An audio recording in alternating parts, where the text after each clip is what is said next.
If you have ever wondered how to hit a little bit lower ball flight, whether that's because you're hitting it into the wind or you're just trying to control your trajectory, I've got 4 different ways you can do it. You can do all 4 of these at once if you really wanted to flight it down, but you can do each of these individually. So let's talk about different ways to control your trajectory.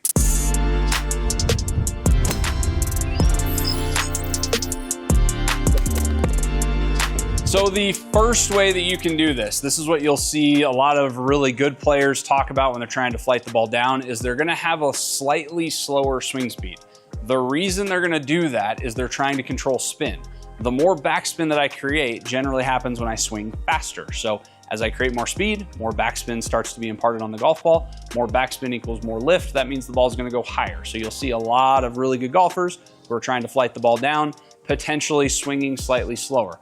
The other way that they do it is they actually change their club. So they might go with a club that has a little bit less loft. So if it's normally a 7-iron, they might go to a 6-iron or even potentially a 5-iron, depending on how low they're trying to hit it. So that can also help you lower the flight. So you've got your slower speed, you've got potentially changing the loft of the club. One other thing you can do in your setup to help you hit it lower is you can move the ball position. So if you move that ball position further back in your stance towards your trail foot, that will help to de-loft the club as well. Can also help keep that ball down. So that's the third way to do it.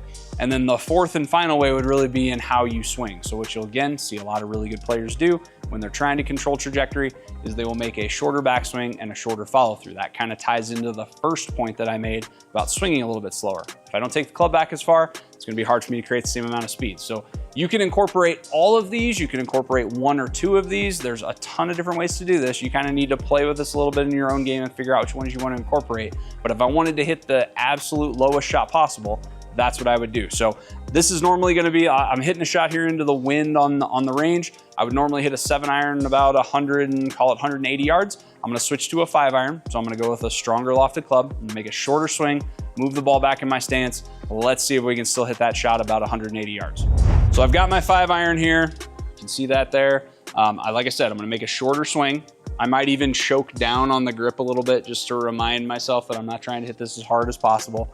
Instead of playing that ball towards the front of my foot like I normally would for a 5-iron, and play it more in the center or even slightly back. And then I'm gonna go ahead and make that more abbreviated swing. So let's see if I can hit this shot into about a 10-mile-an-hour headwind, a little bit lower, and about 180 yards.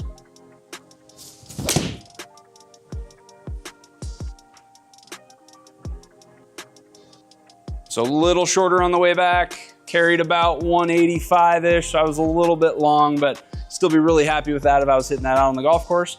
Those 4 things are really nice ways to help you lower the trajectory. So try those the next time you're playing in the wind or you need to hit the ball a little lower. You should find a lot of success.